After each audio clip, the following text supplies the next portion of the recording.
Why should young men quit porn? And then what's your advice to young men who feel like it's just inevitable? Like I started when I was young. I've tried all the tricks and tips. I don't know how to stop. I keep promising myself I'll stop, only to go back like a dog towards vomit. So first of all, why should they think about quitting porn first of all? Ruslan. Jordan Peterson unpacks the reason why people stay stuck and addicted, and it may shock you what his conclusions are about this. But before we get into that, guys, my name is Ruslan, and this channel exists to encourage, empower, and inspire you to live a life that blesses God. On this channel, we drop podcast clips and topics that are a little too spicy for the main channel. So if you're new here or if you're not new here, please make sure you're subscribed here too, as we're edging on 250,000 subscribers, and huge majority of you guys that watch this channel, unfortunately, are not subscribed. All right, let's jump into the video. Okay, shout out to Pints with Aquinas, probably my favorite Catholic channel. Catholic, I don't know if he'd call himself an apologist, but his channel is fire. Unrelated, he just hosted an amazing debate with Pearly Things and Trent Horn. It's so bad, I don't even want to react to it. But this part right here, specifically on the topic of young men and corn, Jordan Peterson gets into one of the most important concepts anyone needs to know regarding destroying any bad habit. I have worked a lot with people who are trapped in pornography and want to be free. I would love your advice here. Two questions. One would be, why should young men quit porn? And then what's your advice to young men who feel like it's just inevitable? Like I started when I was young. I've tried all the tricks and tips. I don't know how to stop. I keep promising myself I'll stop, only to go back like a dog towards vomit. So first of all, why should they think about quitting porn first of all? Better. Okay. Right. Woo! Right out the gate. Just straight W's. No one ever quits anything. They replace it with something better. Friends, this is what I like to refer to as the law of replacement. If you are trying to remove something that is dangerous, self-destructive, combative to your life, you do not just go in and cut that thing out. It's not like catching cancer early.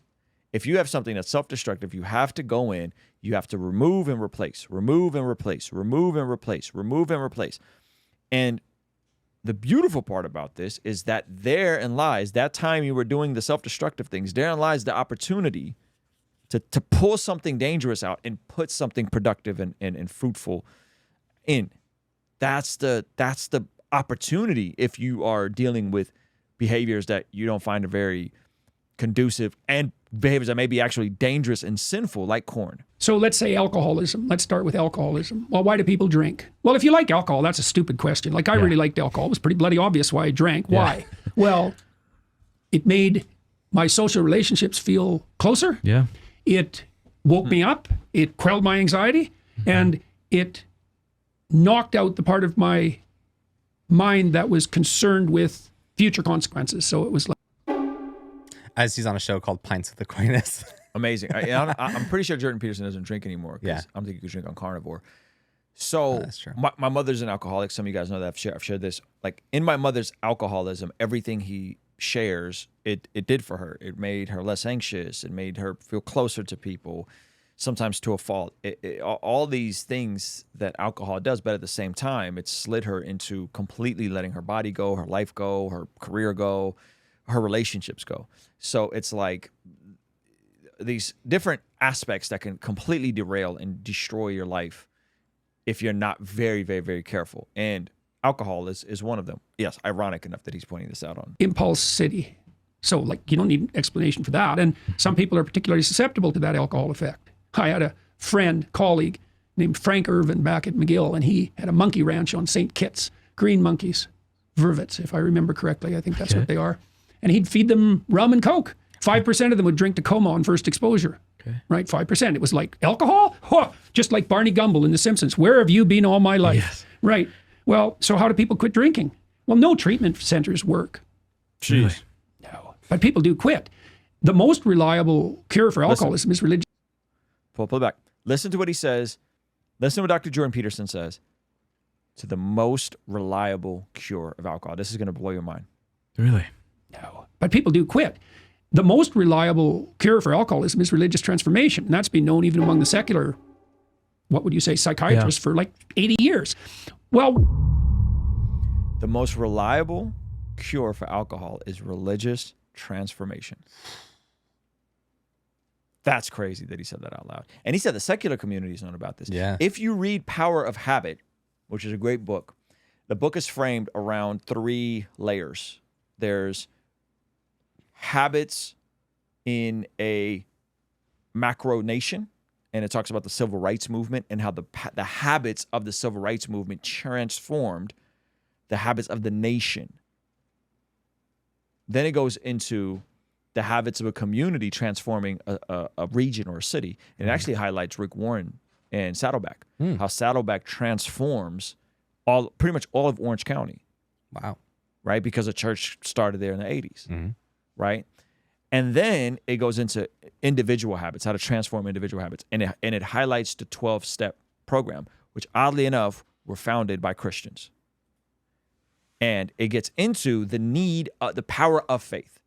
Even in 12 steps, they may not directly call to a God, or they're just like whatever your higher God is, right? Which I think faith for faith's sake is useful. There's a utility to it, but I think with Jesus, it's even better than that, because it's more than just a religious experience, that it's actually a heart transformation that happens, right?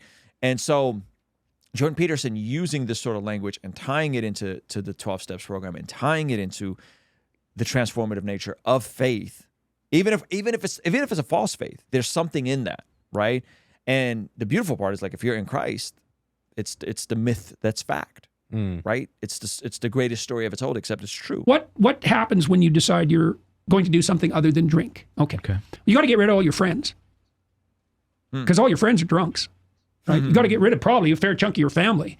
All of your social habits are wrong. Every single one of them. Everything you do that isn't work, that's alcohol related, that's your life. All that has to be replaced. You need a replacement. So I would say to young men who are listening to this podcast, for example, if you want to stop engaging in a self-destructive, impulsive, and juvenile habit, whatever it is, make a plan.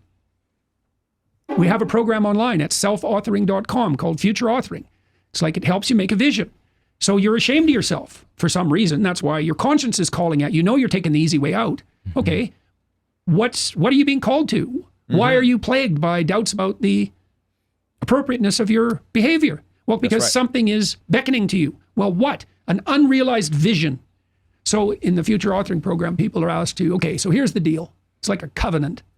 Here's the deal. So he goes on to say, imagine, Jordan Peterson goes on to say in this program, imagine if you become the type of person you want to be in 5 years, what does life look like? And then it goes on to say, now imagine if you allow your bad habits to destroy you, who do you become in 5 years?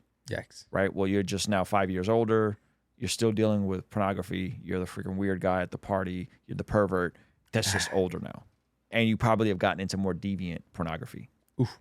Right? It's probably derailed more. Now imagine if you conquer these habits and you replace the said thing, and you actually align yourself with the values and the virtues you claim to have, what type of person do you become? And the reason why it's important to look at what type of person will you become is because all the psychological literature that has been investigated on this topic, specifically from Atomic Habits, suggests that the way people change their habits and change their life ultimately is first through a change of identity. There's a whole bit in the book, specifically in Atomic Habits, about people who quit smoking are people who no longer identify themselves as smokers, that it first becomes an identity aspect that then fleshes it out in its behavior. And it's interesting that that's a thing, because in the scriptures it actually echoes this. So if we go to Ephesians chapter 4, you see the Apostle Paul telling us in verse 23, instead, let the Spirit. So this is Paul talk in Ephesians chapter 4, verse 22. It says, throw off your old sinful nature and your former way of life, which is corrupted by lust and deception. So he's talking about all the bad things, right? But in verse 23, it says, instead, let the Spirit renew your thoughts and attitudes. Put on your new nature, created to be like God, truly righteous and holy.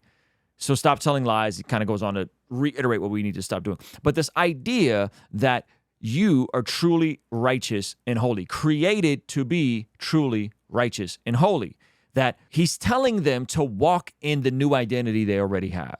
Instead, let the Spirit renew your thoughts and attitudes. Put on your new nature. That's the law of replacement. But the law of replacement is flowing out of the identity aspect. If we go over to Colossians chapter 3, you see that it's the same thing, right? Colossians chapter 3, verse 10. Put on your new nature and be renewed as you learn to know your Creator and become like Him. In this new life, it doesn't matter if you're Jew or Gentile, circumcised or uncircumcised, barbaric, uncivilized, slave or free. Christ is all that matters, and He lives in all of us. So again, He's instructing us, hey, put on this new nature. That's the law of replacement. You are now new. Be renewed. So put on the new, be renewed, and become like Jesus. Become like your Creator. Why? Because He's already in you. So this is very different, and perhaps this is the aspect that maybe Jordan Peterson is missing in his assessment, is that he says the religious experience is the way to beat addiction, but perhaps what he's missing is that a true encounter with Jesus, a true experience with Jesus, doesn't just give you other stuff to do to fill the time, to replace the time. That a true encounter with Jesus changes your mind. It declares you righteous and holy because of the work on the cross, and it gives you a new heart to do the very things that we're called to do as followers of Jesus. Now, that needs to break down into practical aspects as well, because if it's all faith, no heart, and no action, then many people will just stay in the loop. They'll just come back to their own vomit, if you will. And this idea of our identity, again, is exemplified in just a couple verses down. Colossians chapter 3, verse 12, it says, God chose you to be the holy people He loves. You must clothe yourselves with tenderhearted mercy, kindness, humility, gentleness, patience. Make allowance for each other's faults and forgive one another who offends you. Remember the Lord forgave, so you must also forgive. Again, above all else, clothe yourself with love, which binds us all together in perfect harmony. And let the peace that comes from Christ rule in your hearts. So it's an and both. It's identity first. You're the righteousness of God. You are now made holy because of the work of the cross. That then is repeatedly told us to put these things on, allow our mind to be renewed. And then there's the practical aspect of how we are to walk this out. So not only is this unique from a religious standpoint, it's a unique from a transformation standpoint. And this is why I believe that Christians, in my opinion, are at an advantage when it comes to these sorts of things, because we believe that you aren't just doing good things to be good. We believe that God is transforming us through an encounter with Him, that then empowers us to do the good that He has for us. That's very different than religion. That's very different than psychology. Now, the question becomes, how? How do we do that? And that's where we got to get into actionable goals. What are the daily requirements? The actionable goals that you have. By actionable goals, we mean inputs, goals you can control. I can't control if this channel goes to 1 million subscribers by the end of the year. I can't control that. Would that be awesome? Yeah. It'd be great. Yeah. Right? We had an amazing couple months, growing by 20, 30, 40,000 subscribers. And then YouTube turned our algorithm off on us. Yep. We were stuck at 585. I can't control if we get to 1 million subscribers. What we can control is we want to make better videos. We want to make more frequent videos. We want to show up and think of more creative videos. We want to have more podcasts. We are controlling the actionables. I can't control if it gets to 1 million subscribers by the end of the year. Okay? And we take those actionable goals that are replacing the self-destructive habits I had 10 years ago, 15 years ago, right? And we break that down into daily non-negotiables. The actionable goals, hey, every week we want to have this many videos done, blah, blah, blah, blah. We want to have, okay, boom, that's broken down into daily tasks. What are those daily tasks? Well, for us, we know every day we come in, there's going to be a main channel video for our YouTube channel. We know there's going to be 2 videos on the second channel, 7 days a week. We know there's going to be a clip for the Mastermind My Business channel. Those are daily non-negotiables. What does that mean? That means we got to sit down and stream 4 days a week to get enough content. What does that mean? That means when we stream, I got to have a clock in front of me so I can stay on topic. We've been on this topic for 9.5 minutes. I got to make sure I'm locked in on this topic. So you see how like you have the actionable goal. And by the way, all of this, just so we're clear, is me doing these things because left on my own devices, trying to be a full-time rapper was destructive for me. It was unhelpful and unhealthy to me. All the flare-ups from my onset PTSD and the junk in my childhood that I had to work through, that stuff will flare up if I'm not intentionally doing things to replace them. And the same in my personal goals. So same thing in my personal life. Same thing in my relationship. I have to practice the law of replacement. You have to practice the law of replacement. Trying to root out the weeds and not plant healthy fruit is just going to cause more weeds. You got to plant healthy trees. You got to make sure that you're pulling out the negative stuff and you're replacing it with something else. And sometimes that something else might be you having to go out to the yard every month and make sure that you're consistently killing the weeds and making sure the gophers are gone, right? Song of Solomon talks about how it is the little foxes that destroy the garden.